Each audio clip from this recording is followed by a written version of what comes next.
இரவு ஜெபம். கர்த்தருக்கு ஸ்தோத்திரம். எரோமியா 20வது அதிகாரம் 11வது வசனம். கர்த்தரோ பயங்கரமான பராக்கிரமசாலியாய் என்னோடு இருக்கிறார். ஆகையால் என்னை துன்பப்படுத்துகிறவர்கள் மேற்கொள்ளாமல் இடறுவார்கள். தங்கள் காரியம் வாய்க்காதபடியால் மிகவும் வெட்கப்படுவார்கள். மறக்கப்படாத நித்திய இலச்சி அவர்களுக்கு உண்டாகும்.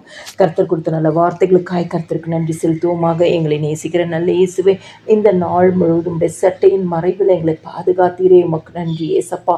வழி நடத்தினீங்களே, ஆலோசனை தந்தீங்களே, கரம் பிடித்து கொண்டு போனீங்களே, ஆசீர்வாதத்தினாலும் கிருபையினாலும் இரக்கத்தினாலும் முடிச்சுட்டினீங்களே பாவமக்கு நன்றி செலுத்துகிறோம். அறிந்தும் அறியாமலும் செய்த எந்த ஒரு பாவமாக இருந்தாலும் இன்னும் ஒரு விஷயம் ரத்தத்தினால கழுவி பரிசுத்தப்படுத்துங்க. காலைதோறும் கிருபைகள் புதியவைகளாக இருக்கிறதே, புதிய கிருபையினால் எங்களை நடத்துங்க ஏசப்பா. கிறிஸ்துக்குள் பிரியமானவர்களே, கர்த்தரோ பயங்கரமான பராக்கிரமசாலியாய் என்னோடு இருக்கிறார். ஆண்டவராகிய இயேசு கிறிஸ்து பயங்கரமான பராக்கிரமசாலியாய் உங்களோடு இருக்கிறார்.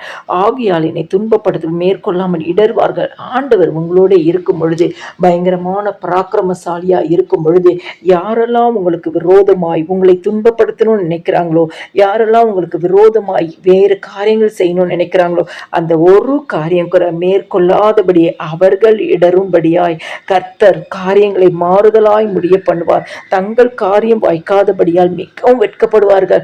உங்கள் மேல ஒருவேளை எரிச்சல் கொண்டு இருக்கலாம், உங்க மேல கசப்புகள் வைராக்கியம் இருந்திருக்கலாம், பொய்யான குற்றச்சாட்டுகளை கட்டிருக்கலாம். ஆனாலும் ஆண்டவர் பயங்கரமான பராக்கிரமசாலியாய் உங்களோட இருக்கிறது நிமித்தமாய் அவர்கள் துன்பப்படும்படியாய் அவர்களுடைய காரியம் மேற்கொள்ளாமல் இடர பண்ணுகிறபடினாலே அவர்கள் தங்கள் காரியங்கள் வாய்க்கலையே என்று சொல்லி மிகவும் வெட்கப்படுவார்கள். ஆனால் நம்முடைய ஆண்டவராகிய இயேசு கிறிஸ்து நம் தலையோ நிமிர்ந்து நடக்க பண்ணுவார். கிறிஸ்துக்குள் பிரியமானவர்களே, கடைசி அந்த வசனம் சொல்லுது, மறக்கப்படாத நித்திய இலச்சே அவர்களுக்கு உண்டாகுமா.